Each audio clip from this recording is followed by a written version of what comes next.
seat.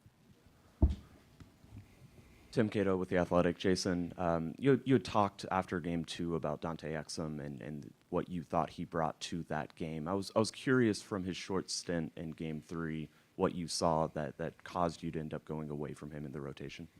Yeah, I thought Exum did great. We probably look back at it, we could have probably got him in there a little bit more.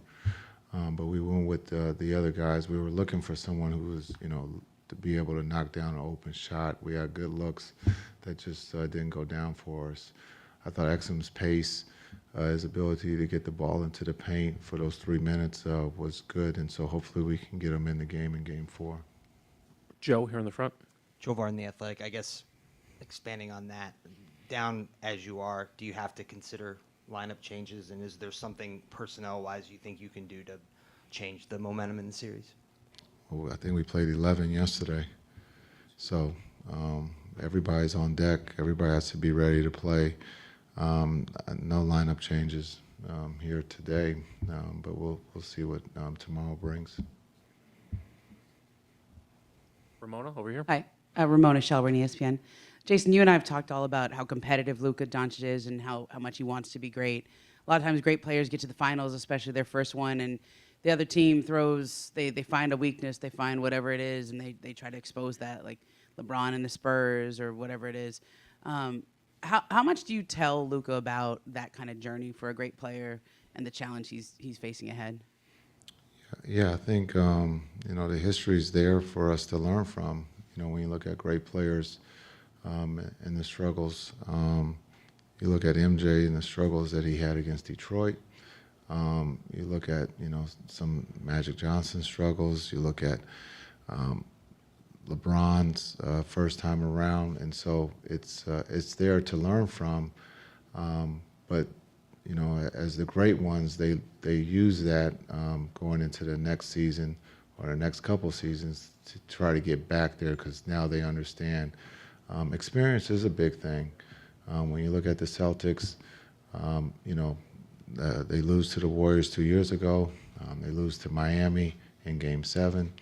And so just experience of understanding that you're not, promised to get back, that you got to work. And you see the group that is out there today, they know how to play. They're a really good team, and they put a lot of pressure on your defense, transition, rotations. And so for great players, you have to fail to understand, how to be successful at the highest stage, and this is the highest level, is being in the finals. Tim, all the way in the back, right? Jason, Tim Reynolds with the AP. Everyone knows what the numbers, the stats say, that your odds are nil to do this.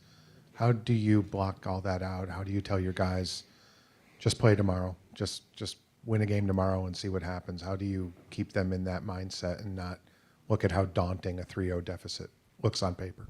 Yeah, I think you talk about playing Game 4. That's it. I thought yesterday we got off to a really good start, and hopefully we can do that again tomorrow.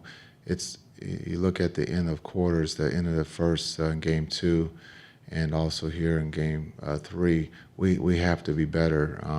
And so, again, just taking one possession at a time, controlling what you can control, your effort and energy, and just winning the minutes when you're out there. And that's all we talked about today, and that's what we'll talk about tomorrow. All the way in the center. Skyler Dixon with the AP. Jason, you've talked a lot since you've been here about just wanting Luka kind of engaged and active on defense. Did you see any slippage in that last night with a chance to look at it more, or the Celtics just really good at attacking him, and what maybe needs to change a little bit on that front for him? Yeah, I think I think Luka's doing in this playoff series, when you talk about from the Clippers to today, his defense has improved. But when you look at being involved in every pick and roll, there's going to be mistakes that take place. That's just the game of basketball, and we just got to limit those mistakes. But he is involved in every possession, and that's what the Celtics are very good at doing, is making sure when they go hunting, they get the guy that they want.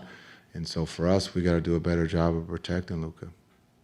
Tim, last question here before Luca comes up. Tim McMahon, ESPN. Did you guys do anything on the court today, and what was the emphasis of whatever work you did do? It was just film. Both offense and defense, the good things that we did, and then also the things that we got to improve on. Thank you, Jason. Thank you.